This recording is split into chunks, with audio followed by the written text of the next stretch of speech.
وحسي زبلا زتق على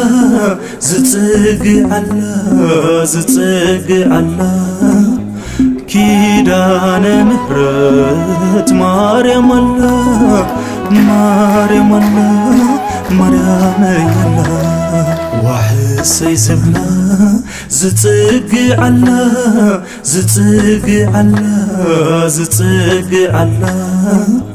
كيدان مهرت مريم الله يلا بسم الله وولد ومنفس قدوس أحد أملاك آمين. يتبارك እግዚአብሔር አምላክ አበዊነ ለዛብ ፀሐነ እስከ ዛቲ ሰዓት ወዛቲ ዕለት ነዚ ዕለት ነዚ ሰዓት ዘብፅሐና ለባህሪ ስሉስ ቅዱስ አብ ወመንፈስ ቅዱስ ቅድስት ቅዱሳን ንጽሕተ ንጹሐን ድንግል ማርያም ወላዲቱ ሎምን ጽባሕን ዘለዓለምን ዝኸበረን ዝተመስገነን ይኹን። ኣብ ዝተፈላለዩ ኩርናት ዓለም ዘለኹም ደቂ ኦርቶዶክስ ተዋህዶ ሃይማኖት ሰላም እግዚአብሔር ምስ ኩላትኩም ይኹን በማለት ሎማዓቲ ከም እግዚአብሔር ቅዱስ ፈቃድ ዓብይ ዝሕጉስ ነገር ሒዘልኩም መፅልኹ እሱ ድማ ናይ ቅድስት ቤተክርስቲያን ቃለ ኣዋልድ ዝበሃል መፅሓፍ ብቋንቋ ትግርኛ ንመጀመርያ ግዜ ተተርጉሙ ብብፁዓን ሊቃነ ጳጳሳት ብብፁዕ ወቅዱስ አቡነ ማትያስ ቀዳማዊ ፓትርያርክ ርእሰ ሊቃነ ጳጳሳት ዘኢትዮጵያ ሊቀ ጳጳስ ዘአክሱም ወእጨጌ ዘመንበረ ተክለ ሃይማኖት ሎማዓንቲ ግንቦት 6 መዓልቲ 2013 ዓመተ ምህረት ስለዝተመረቐ እዚ ከዓ ንኩሎም ነቶም ትግርኛ ንሰምዕን ነንብብን ዓብይ ሓጎስ ስለዝኾነ እዚ ነገር እዚ ሒዘልኩም መፅእ ዘለኹ ብተወሳኺ እግዚአብሔር አምላኽና ጥበቡን ምስጢሩን ይግለፀልና። ሰላም እግዚአብሔር ከዓ ምስ ኩላትና ይኹን። ናይዚ ትሪእዎ ዘለኹም ርእሱ እንታይ ዝብል ዘሎ ናይ ኢትዮጵያ ኦርቶዶክስ ተዋህዶ ቤተክርስቲያን ቃለ ኣዋዲ ናይ ቅድስት ቤተክርስቲያን ሓድነትን ምምሕዳርን 2009 ዓመተ ምህረት ንራብዓይ ግዜ ተመሓይሹ ዝወፀ ናይ ሰበኻ መንፈሳዊ ጉባኤ ስርዓት እዩ ዝብል ብቅዱስ ሲኖዶስ መሪሕነት በአማርኛ ጥራሕ ዝነበረ ቃለ ኣዋዲ በትግርኛ በኦሮምኛ ከምኡ ድማ በትግርኛ ንኽትርጎም ስለዝተወሰነ ቅድም ኢሉ ቅድሚ 2 ዓመት ኣቢሉ ትግርኛ፣ ኣምሓርኛ፣ ግዕዝ ቋንቋታት ዝውዕሉ ሰባት ተባሂሉ ከም እግዚአብሔር ቅዱስ ፈቃድ ብዙሓት ሊቃውንቲ ከም ዘለዉ ይፍለጥ እዩ። ካብዞም ብዙሓት ሊቃውንቲ ኣብ ሃገርና ዘለዉ ቅዱስ እግዚአብሔር ፈቃድ ንኽትርጉም ተመሪፀ እዚ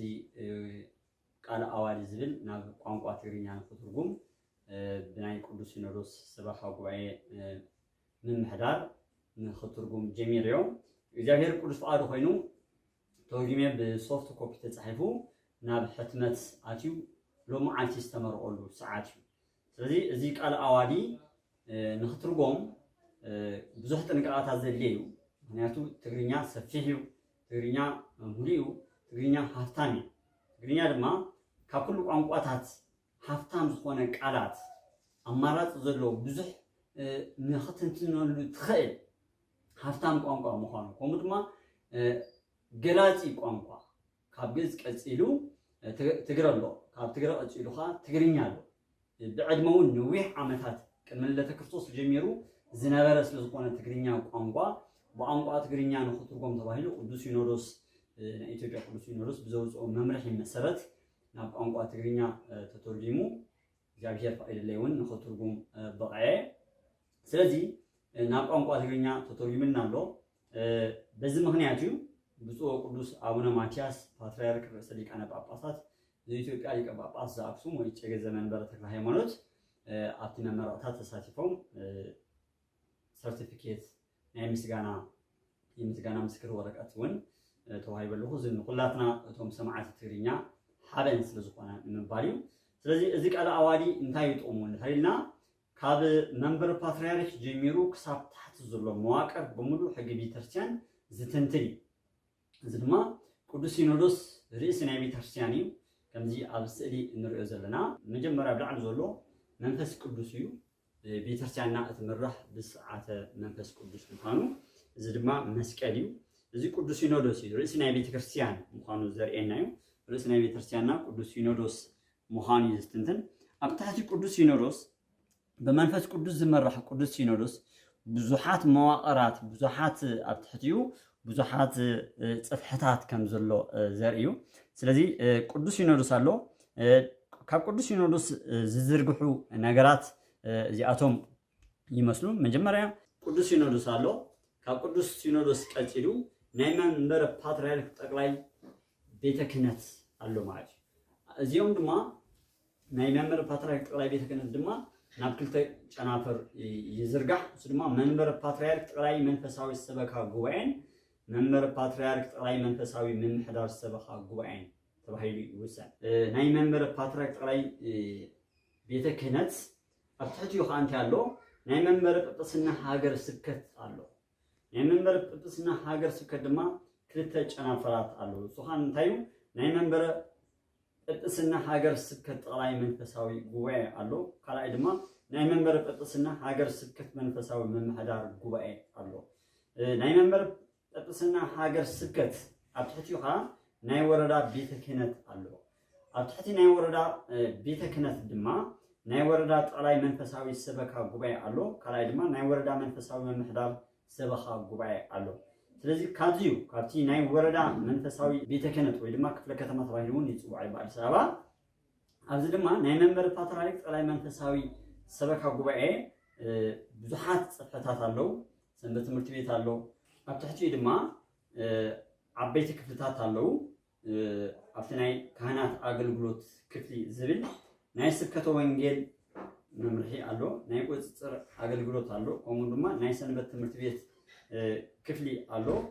ካልእ ድማ ናይ ትምህርትን መሰልጠንን ክፍሊ ኣሎ እንደገና ስዒቡ ናይ ስነ ምግባር ወይ ድማ ናይ ምግባረ ሰናይ ዝብል ኣሎ ቀፂሉ ናይ ንብረትን ታሪኻዊ ቅርስን ኩሉ ናይ ቤተክርስትያንና ቅርሲ ዝምዝገበሉ እዩ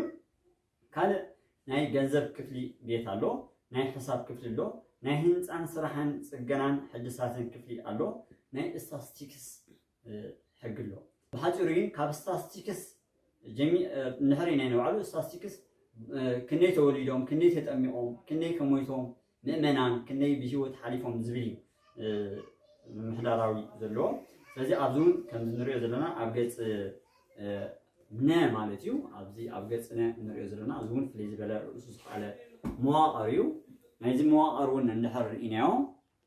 ዓበይቲ ነገራት ኣለዎ እዚ መዋቕር እዚ እንሪኦ ዘለና እዚ ብሰንጠረዥ መልክዕ ምስሊ ኣብዚ ድማ እንታይ እዩ እንድሕር ኢልና ኣጥቢያ ቤተክርስትያናት ናይ ካህናትን ምእመናንን ጠቕላሊ ኣኼባ ኣሎ ናይ መንፈሳዊ ምምሕዳር ሰበካ ጉባኤ ናይ ስራሕ ኣፈፃሚ ኮሚቴ ኣሎ ኣብ ትሕቲኡ ድማ ናይ ሰበካ መንፈሳዊ ጉባኤ ፅሕፈት ቤት ናይ ቅድስቲ ቤተክርስትያን ፅሕፈት ቤት ኣሎ ኣብዚ ከዓ ናብ ክልተ ጨናፍር ኣሎ ናይ ሕግን ስነ ስርዓትን ክፍሊ ከምኡ ድማ ናይ ሕግን ስነ ስርዓትን ክፍሊ ዝብል ኣሎ ኣብ ክልተ ይኽፈል ቀፂሉ ድማ ናይ ካህናት ኣገልግሎት ክፍሊ ኣሎ ኣብዚ ናይ ካህናት ኣገልግሎት ክፍሊ ድማ ኣብ 4 ዓበይቲ ክፍልታት ይኽፈል እሱ ድማ ናይ ስብከተ ወንጌል ክፍልን ከምኡ ድማ ናይ ቁፅፅርን ኣገልግሎትን ክፍልን ሳልሳይ ድማ ናይ ሰንበት ትምህርቲ ቤት ክፍልን ራብዓይ ድማ ናይ መንፈሳዊ ትምህርትን መሰልጠንን ክፍልን ኣሎ ስለዚ ኣብዚ ናይ ካህናት ኣገልግሎት ክፍሊ ድማ እንደገና ካልኦት ድማ ንኣሽቱ ክፍልታት ኣለዋ እሰንካ ናይ ምግባረ ሰናይ ክፍሊ ናይ ንብረትን ታሪክን ቅርስን ክፍሊ ኣሎ ናይ ገንዘብ ክፍሊ ኣሎ ናይ ሒሳብ ክፍሊ ኣሎ ናይ ህንፃን ስራሕን ጽገናን ክፍሊ ኣሎ ናይ ስታቲስቲክስ ክፍሊ ኣሎ ስለዚ ቅድስቲ ቤተክርስትያንና በዚኦም ዓይነት መዋቕራት ኩሉ ብሕግን ብስርዓትን ንኽፍፀም ኣብዚ መፅሓፍ እዚ 67 ክፍልታት ኣሎ ላዕላይ ንምጥቃስ ዝኣክል ናይዚ መፅሓፍ ዋና ነገሩ እቲ መውፅኡ ክጠቕሰልኩም መእተው ኣሎ ሰበካ ጉባኤ ማለት እንታይ ማለት እዩ ትርጉሙ ሓተቱ ሚስጥሩ ምስ ቅዱሳት መፅሓፍቲ ቃል ኣዋዲ ማለት እንታይ ማለት እዩ ቃል ኣዋዲ ማለት ናይ ቃል ነጋሪ ማለት እዩ ከምዚ እናበለ ይትርክሞ ኣብ ገጽ 1 ሽዑ ክጅምር ከሎ ሓፂር ኣርእስቲ ኣሎ ብዛዕባ ቃል ኣዋዲ ዓንቀጽ 2 ትርጓሜ መንፈሳዊ ሰበካ ጉባኤ ማለት እንታይ ማለት እዩ ናይ ሰበካ መንፈሳዊ ጉባኤ ማለት ኣጥቢያ ኣብያተ ክርስቲያናት ዝብል እዩ ዘሎ እቲ ትግርኛ ኣብ ከለና ነገረ መንገድና ክንፈልጦ ዝግባአና እቲ ትግርኛ ብናይ ሓደ ከባቢ ጥራሕ ኣይኮነን ተፃሒፉ እቲ ትግርኛ ናይ መቐለ ትግርኛ ኣሎ ናይ ኣክሱም ትግርኛ ኣሎ ናይ ሽሬ ትግርኛ ኣሎ ከምኡውን ንኤርትራውያን ኣብ ማዓስከራት ዘለዉ ንዓዓቶም ዝኸውን ብራያ ኣሎ ስለዚ ነዚ ኩሉ ዘማእኸለ ትግርኛ ብምጥቃሚ ተረጊመዮ ዘለኹ ስለዚህ እዚ በትናይ ተኸባቢ ኣብ በዓል መቐለ ዝጥቀሙሉ ቃላት ኣብ በዓል ኣክሱም ዝጥቀሙሉ ቃላት ኣብ በዓል ዓድዋ ዝጥቀሙሉ ቃላት ብሓፂሩ ትግርኛ ኣብ ዝጥቀሙሉ ቃላት ብምጥቃሚ ንምትርጓም ፈቲነ ኣብ ብዙሓት ሊቃውንቲ ድማ ናብ ናይ ትግራይ ሊቃውንቲ ተኸይዱ ዝመፅሓፍ ሳንሱር ኮይኑ ብሊቃውንቲ ተገምጊሙ ኣብ ማሕተም ኣትዩ ምዃኑ ንእግረ መንገደይ ከረድእ ደስ ይብለኒ። ስለዚ ዓንቀጽ 2 ናይ መንፈሳዊ ሰብኻ ማለት እንታይ ማለት እዩ? ቁፅሪ 2 ድማ ናይ ሰብኻ መንፈሳዊ ምምሕዳር ጉባኤ ወይ ድማ ኣጥቢያ ኣብያተ ክርስቲያናት ዝብል እዩ። ካልእ ምዕራፍ 2 በቢደረጅኡ ወይ ድማ በቢክፍሉ ዝተቋቋሙን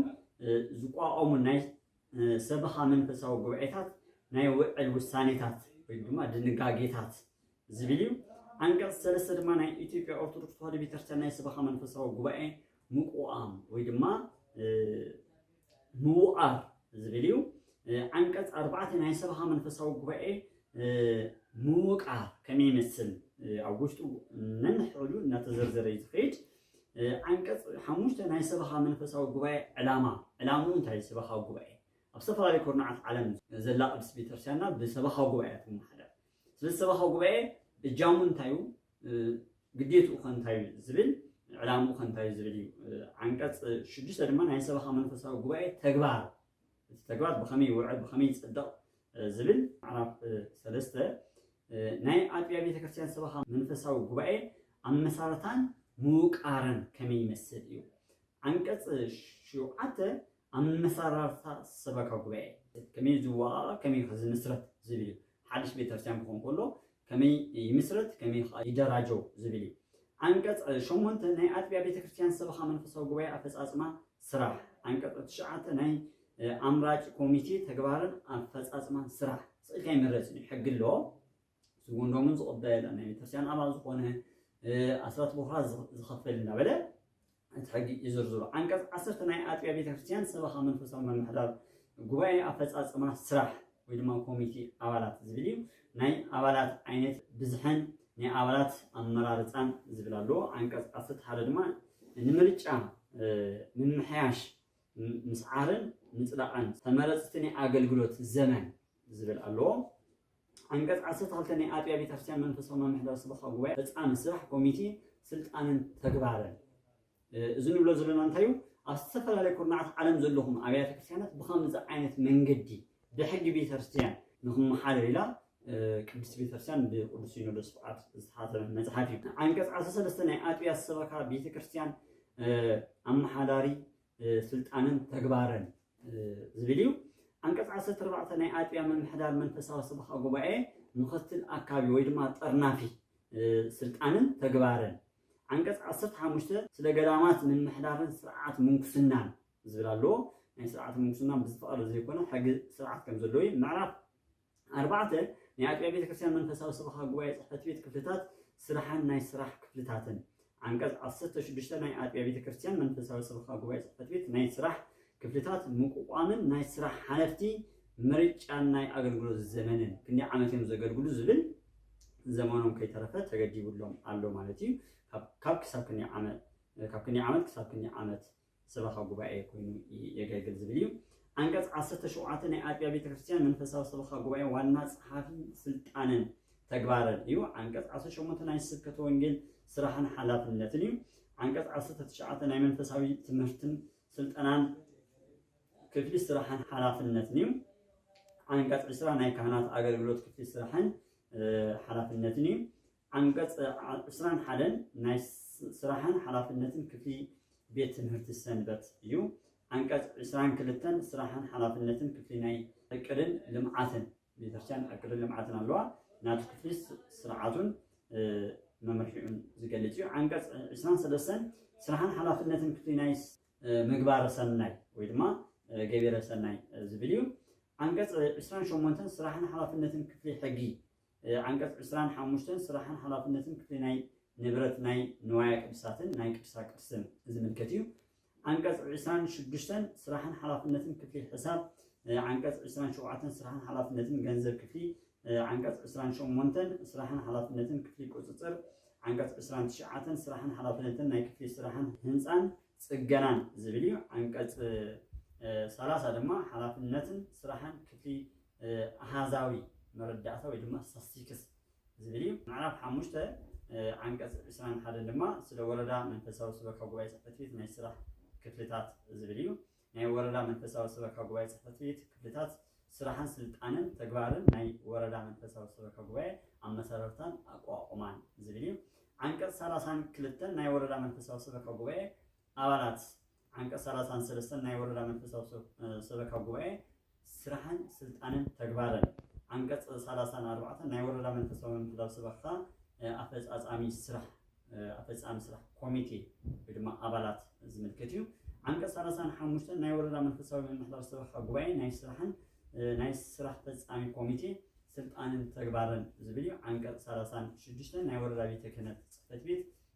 ናይ ወረዳ ቤተ ክህነት አካያደ ስራሕ ስልጣንን ተግባርን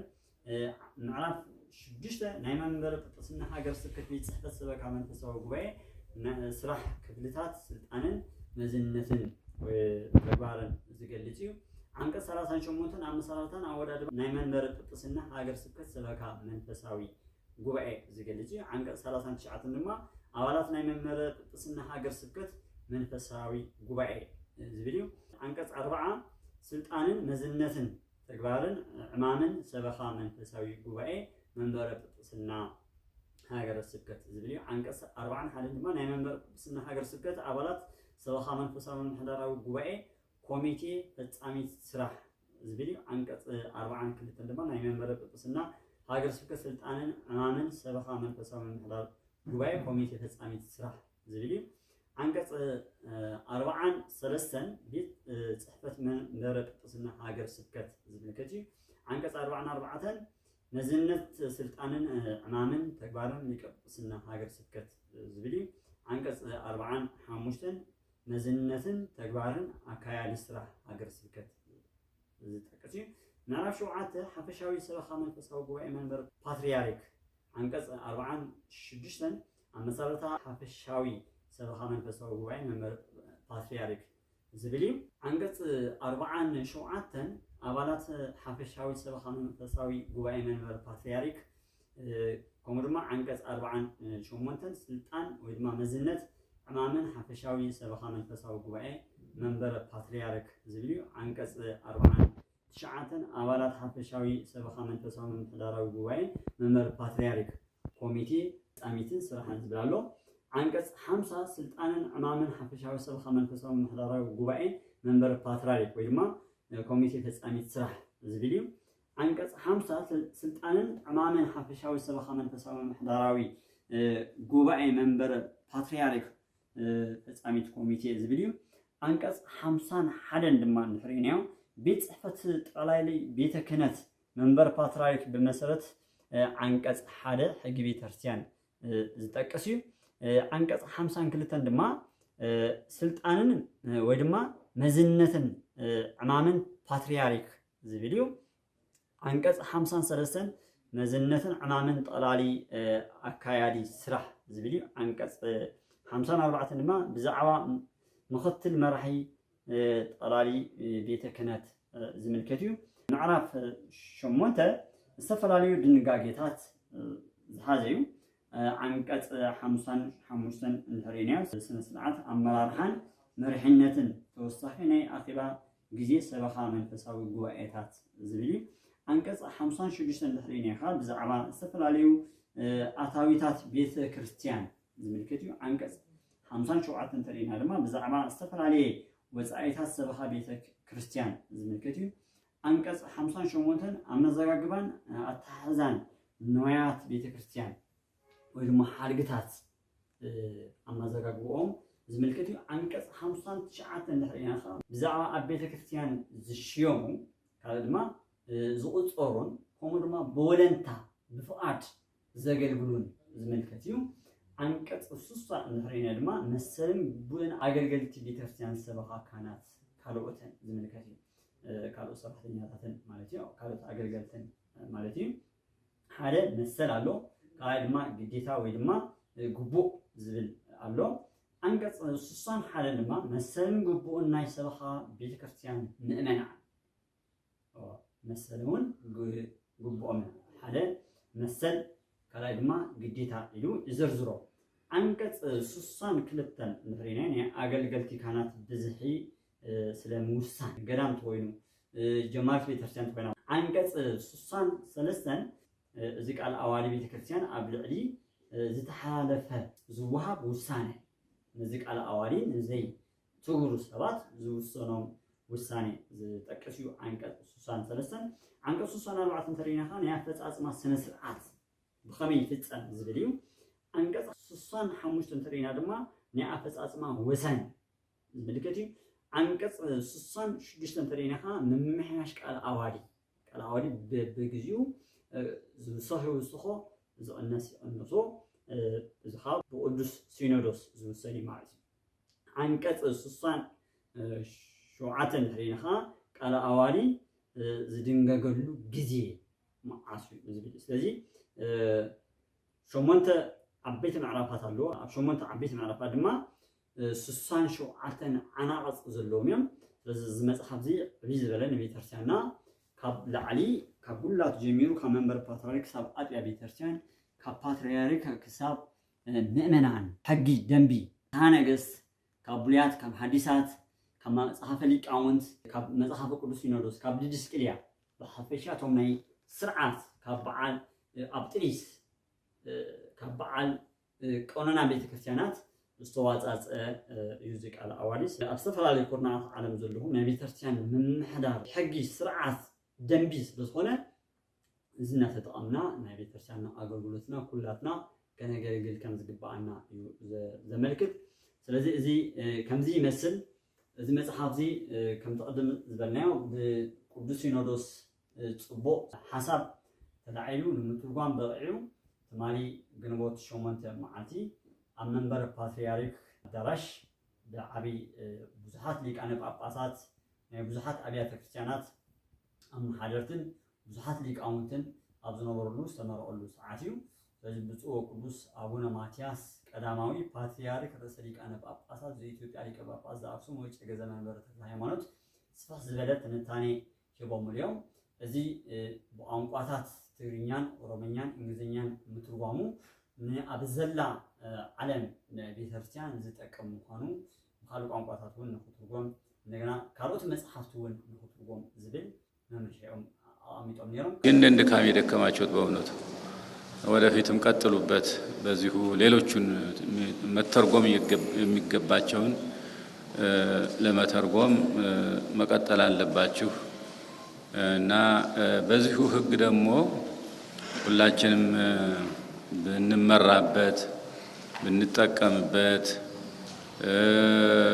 ብንገለገልበት በጣም ጥሩ ነው። ይህን አስቀምጠን በጎን መሄድ የለብንም። በሕጉ መመራት አለብን። ሕግ ነው። ሕግ ደግሞ ለሁሉም ይጠቅማል። አለ ሕግ መመራት ግን ሁሉንም ይጎዳል። ስለዚህም በሕጉ እንመራ፣ በስነ ስርዓት እንመራ። ስርዓታችን ተጠብቆ ሕጋችን ተጠብቆ መኖር አለበት እና እግዚአብሔር ይባርከን ይቀድሰን። እግዚአብሔር ይስጥልን። እግዚአብሔር ይባርካችሁ ይቀድሳችሁ። ብፁዕ አቡነ ያሬድ ናይ ጠቅላይ ቤተ ክህነት ዋና ስራ አስኪያጅ ከምኡ ድማ ናይ ሰበካ ጉባኤ መምርያ ሓላፊ ዝኾኑ ብፁዕ አቡነ ያሬድ ሊቀ ጳጳስ እውን ብዛዕባ እዚ ቃል አዋዲ ብቋንቋ ትግርኛ ኦሮምኛ በካልእ ቋንቋታት ምትርጓሙ ስፍሕ ዝበለ መግለጺ ሂቦም ነይሮም። በዋናነት አገልግሎት ሊሰጥ በሚያስችልበት ቦታዎች በትክክል መድረሱንና ጥቅም ላይ መዋሉን በየደረጃው ማረጋገጥ ያስፈልጋል። በመጨረሻም የቃለ አዋዲ ደንብ አተገባበር ትምህርትና ግንዛቤ ከዋናው መስሪያ ቤት ማደራጃ መምሪያው ጀምሮ እስከ አጥቢያ ቤተክርስቲያን በልዩ ልዩ መንገዶች ማስፋፋትና ማስተማር ማጠናከር ይጠበቃል። በዚህ የቃለ አዋዲ በተለያዩ ቋንቋዎች የትርጉም ስራ ላይ የተሳተፉ ያስተባበሩ የተረጎሙ በተለይም የተጣለበትን ትልቅ ኃላፊነት በመወጣት ላይ ለሚገኘው የሰበካ ጉባኤ ማደራጃ መምሪያ ከፍ ያለ ምስጋና በቤተክርስቲያኗ ስም አቀርባለሁ። ብዙሓት ሊቃውንቲ ሂቦም እዮም። እንደገና ድማ የአዲስ አበባ ሀገረ ስብከት ዋና ስራ አስኪያጅ መምህር አካለ ወልድ ዝበሃሉ ድማ በቋንቋ ትግርኛ ምትርጓሙ ብዙሓት ናይ ትግራይ ተዛረብቲ ንኽጥቀምሉ ካልኣይ ድማ ብዙሓት ኤርትራውያን ስደተኛታት ኣብ ትግራይ ብኣማዒት ኣሽሓት ዝቁፅሩ ልዕሊ 200,000 ዝኾኑ ኤርትራውያን ስለ ዘለዉ ንዓዓቶም ከዓ መመሓደሪ ንክኾኖም እንደገና ድማ ኣብ ቅዱስ ጭርቆስ መካነ ሰማዒት ብዙሓት ኤርትራውያን ስለ ዘለዉ ንዓዓቶም ከዓ ብቋንቋኦም ንክኾኖም ዓብይ እጃም ከም ዘለዎ ኢሎም ተጠቂሶሞ ካልእ ቅዱስ ሲኖዶስ በየጊዜው የቀረቡትን ጥያቄዎች ምላሽ በማድረግ ለቤተ ክርስቲያን ወቅታዊና ሁለንተናዊ አገልግሎት ላይ ቃለ ዓዋዲው በተለያዩ ቋንቋዎች እንዲተረጎም በመወሰኑ የቅዱስ ሲኖዶስን ውሳኔ ለማስፈጸም እነሆ በ3 ቋንቋዎች ለመጀመሪያ ጊዜ ተተርጉሞ ታትሟል። ይህም በኦሮምኛ፣ በትግርኛና በእንግሊዝኛ ቋንቋ ነው። ይህም ለቤተ ክርስቲያናችን እድገት ትልቅ ስኬት በእጅጉ ወሳኝ ነው። ክቡር ነወረድ ዓብይ መምህር ኩላትና ክንፈልጦም ብዙሕ ኣስተዋፅኦ ዝገበሩ ምስም ከዓ ብዛዕባ እዚ መፅሓፍ ብቋንቋ ትግርኛ ምትርጓሙ ብዘላ ኣብ ትግራይ ዘላ ቤተክርስትያን ይኹን ኣብ ወፃኢ ዘለዉ ቋንቋ ትግርኛ ተዛረብቲ ከምኡ ድማ ኣብ ከተማታት ዘለዉ ኣምሓርኛ እንኳን ይፈልጡ እንትኾኑ ኣብ ገጠራት ዘለዋ ኣብያተ ክርስቲያናት ግን ምእመናን ብዙሕ ትግርኛ የሸገሮም ስለዝኾነ ብቋንቋ ትግርኛ ምትርጓሙ ዓብይ ነገር እዩ ብምባል ክቡር ነወረድ ኤልያስ ሓሳቦም ገሊፆም ኣብ መወዳእታ ናይ ሰበካ ጉባኤ መምርያ ሓላፊ ዝኾኑ መልአከ ምህረት ቀሲስ ሰሎሞን ቦርቻ እውን በቋንቋ ትግርኛ ምስተርጎሙ ምስጋና አቅርበው የሰበካ ጉባኤ ማደራጃ መምሪያ ዋና ኃላፊ መልአከ ሰላም ቀሲስ ሰሎሞን ቶልቻ በህትመቱ ወቅት እገዛ ላደረጉ አካላት ምስጋና አቅርበው ነፃ አገልግሎት ላበረከቱ መምህራንም የምስጋና ሰርተፍኬት እንዲሰጥ አድርገዋል። ከምዚ ንሪኦ ዘለና ብፁዕ ወቅዱስ አቡነ ማትያስ ቀዳማዊ ፓትርያርክ ርእሰ ሊቃነ ጳጳሳት ዘኢትዮጵያ ሊቀ ጳጳስ ዘአክሱም ወእጨጌ ዘመንበረ ተክለ ሃይማኖት ብኦም እዚ ናይ ምስጋና ወረቐት ተዋሂብኒ ካልእ ብዙሕ ቋንቋ ካልእ እውን ናብ ቋንቋ ትግርኛ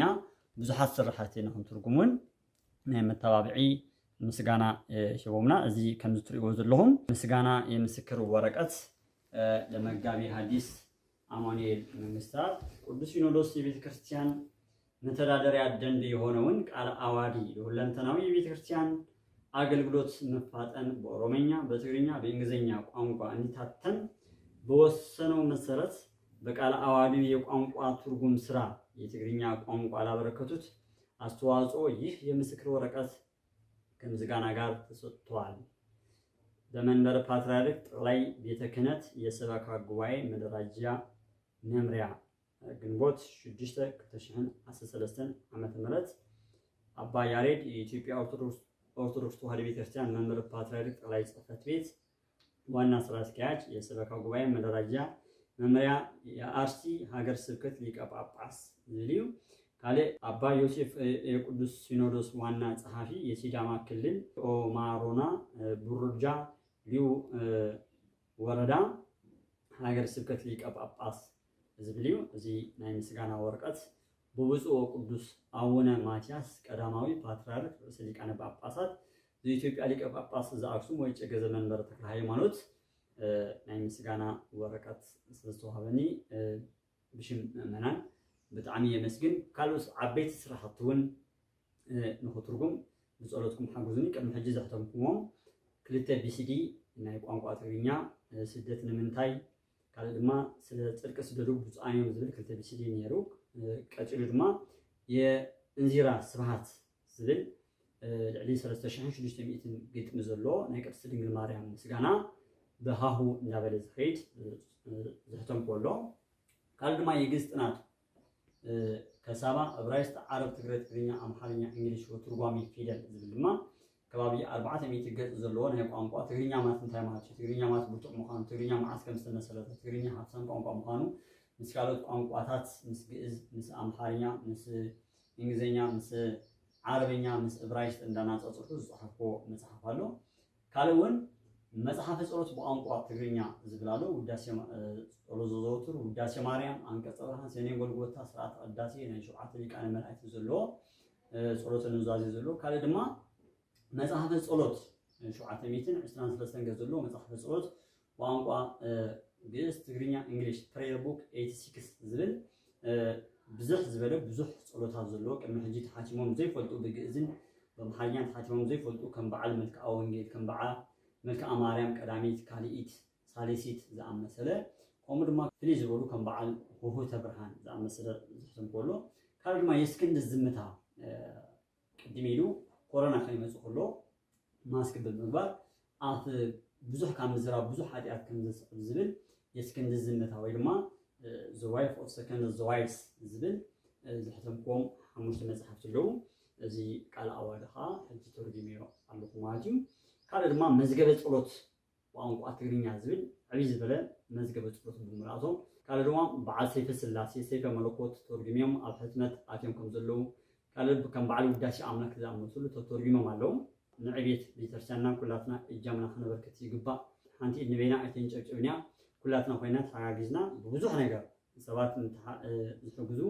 ኣብ ቤተክርስትያን ገሊኦም ጉልበት ዘለዎም ብጉልበት እምኒ ዘቐብላሉ ሲሚንቶ ዘቐብላሉ ኣብ ቤተክርስትያን ስራሕ ሓሳብ ዝህባሉ ዲዛይን ዘውፅኣሉ ከምኡ ድማ ገንዘብ ከዓ ዘበርክታሉ ሓሳቡ ከዓ ዘፍስሳሉ እዚ ናይ ቤተክርስትያን ኣገልግሎት ብኩሉ እዩ ብሓደ ሰብ ኣገልግሎት የለን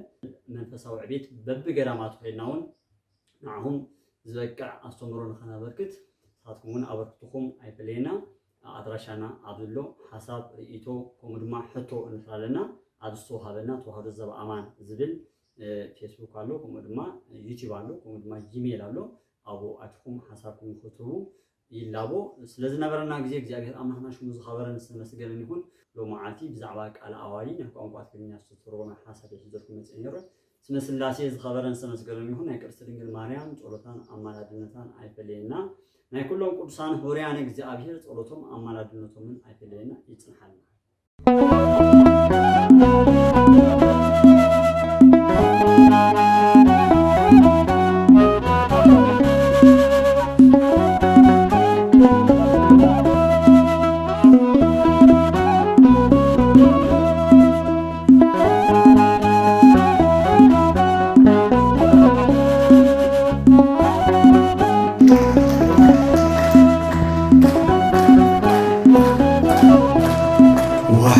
وحسي زبلا